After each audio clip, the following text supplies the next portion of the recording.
नमस्कार दर्शक बंधु आपण समस्त को टीएमजी ओडिया चैनल रे स्वागत। आज मु आपण मानकु जणाइबा पई जाउछि एही गोटे मात्र सहित अपराजिता फूल माध्यम रे आपण माने किपरि वशीकरण करि परिबे। एही वशीकरणटी करिबा द्वारा आपण माने जाहाकु चाहेबे ताकु अति सहज रे निज हाथ मुठारे रखि परिबे। से स्वामी स्त्री प्रेमिका प्रेमिका भाउज दियर नणंद जे मध्य हेथांतु ना काहेकि सासु ससुर एपरि आपण जाहाकु भी चाहिए दुनियार जेकोसी व्यक्ति मध्य आपणक प्रेम रे पागल होई जिवो। एही प्रयोगटी सहजरु अति सहज किंतु एही प्रयोगटी करिवा पई आपण मानकु किछि विधि विधान रो आवश्यकता रहिछि जहा मो ए वीडियो माध्यम रे आपनकु जणाइबे। जेकोसी तंत्र मंत्र जंत्रटी प्रयोग करिवा पई विधि विधान रो निश्चित भाव रे आवश्यकता रही थाए। विधि विधानटी आपण माने संपूर्ण भाव रे सठिक भाव रे जदि प्रयोग करंती विधि विधान अनुसार जदि आपण माने विश्वास रखंती एवं सही विश्वास सहकारे आपण माने जदि एही प्रयोगटी करि दियंती तेबे आपणक कार्यटी संपूर्ण भावे सफल होइथाय। आपण माने जदि तंत्र मंत्र जंत्र को विश्वास करंती ताहले एही प्रयोगटी करी निज समस्यार समाधानटी करि नियंतु। जदि आपणक घरे बारंबार भाई भाई मध्य रे कली झगड़ा लागि रहउछि आपणक स्वामी स्त्री मध्य रे मध्य कली झगड़ा लागि रहउछि स्त्री अन्य जने पुरुष प्रति आकर्षित होउछि अन्य सहित मिलामिशा करुछि किंबा आपणक स्वामीटी जदि पर नारी सहित संपर्क रखुछि पर सहित कथबार्ता करुछि आपणकु भल पाउ नाही किंबा आपणकर जदि कोनोसी प्रेम समस्या लागि रहिछि विवाह समस्या लागि रहिछि तेबे आपण माने एही प्रयोगटी करी निजर 100% समाधान करि नियंतु। तेबे आसंतु दर्शक बंधु एही वीडियो माध्यम रे वर्तमान जानिबा कोन रहिछि एही प्रयोग पई विधि विधान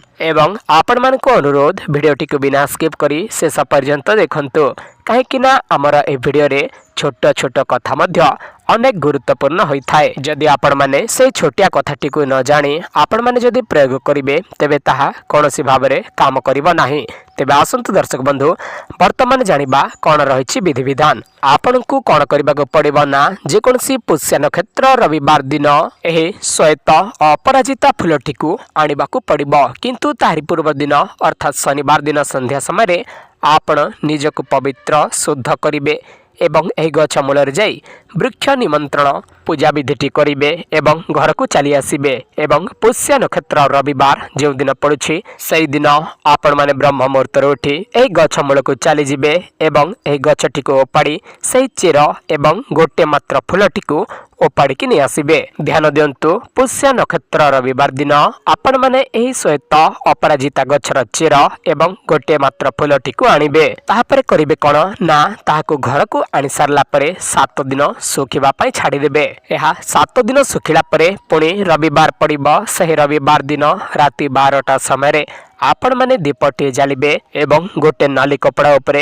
एही गोटे फूल जो फूलटी सुखी थिबो एवं सही चेर मध्ये सुखी जाइथिबो ताको गोटे नाली कपड़ा उपरे रखिबे एवं 108 थर गोटे मंत्रटी को जप करिबाकू पड़िबो। ओम कामाख्या देवी अमुकम वसमानाय कुरु कुरु स्वाहा। एही मंत्रटी को 108 थर उच्चारण करिबे एवं अमुकम जगह रे आपण जाहाकू वशीकरण करिबाकू चाहुछंती ताहार नाटी को जप करिबे। ध्यान रखिबे 7 दिन परे आपण माने जो दिन रविवार पड़ुछि सेही दिन राति 12टा समय रे आपण माने गोटे दीप जालिबे एवं गोटे नाली कपड़ा उपरे सेही फूल एवं चेरटी को रखी एही मंत्रटी 108 थर जप करिबे।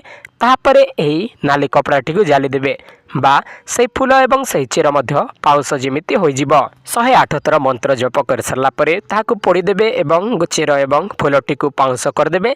ताहापरे आपनकु दरकार हबो चिता भस्म। चिता भस्म आपनकु श्मशान रे अति सहज रे मिली जिवो। जेउ दिन शनिवार दिन जे कोनोसी व्यक्ति जदि मृत्युवरण करिथांती एवं तांको पोड़ा जाय थाय सही चिता बा सही पोड़ा जायथिबा चिताटिकु भस्मटिकु आपण माने आनिके आसिबे एवं सही चेर एवं फूलटी जो पोड़ी जाइथिबो पाउस होइथिबो सेथिरे सही चिता भस्मटिकु मिसाई देबे एवं ताहापरे यह प्रस्तुत हो गला दुनियार महाशक्तिशाली चमत्कारी वशीकरण बा मोहिनी औषध। आपण माने दयाकरी ध्यान दियंतु एही प्रयोगटी करिबार 7 दिन पूर्वरु जेपरि आपण कोनोसी प्रकारर आमिष सेवन करि नथिबे ताहापरे जेई एही औषधटी काम करिबो। आपण माने एही औषधटी को काहा सहित मजा मस्ती रे व्यवहार करंतु नाही। एहा अति चमत्कार अटे। केवल आपण आपणक समस्यार समाधान करिबा पई एहाको व्यवहार करंतु। ठीक रास्तार व्यवहार करंतु। याकु जदि आपण कोनोसी प्रकारर खराब भाबरे खराब रास्तार व्यवहार करंती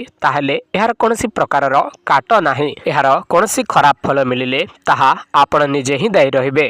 जदि आपणकर समस्या अछि ताहेले समाधान मध्य मिली जिवो। आपण माने विश्वास भक्ति सहित एही प्रयोगटी करंतु एवं निज समस्यार समाधानटी करिनियंतु। जदि आपणकर भगवान ऊपर विश्वास थाए ताहेले एही उपायटी करी उपकृत हुअन्तु। जदि आपणकर कोनोसी प्रकारर समस्या लागि रहिछि तेबे आपण माने आम सहित जोगाजोग मध्य करि पारिबे। एही भिडियोटी देखिथिबार धन्यवाद। नमस्कार।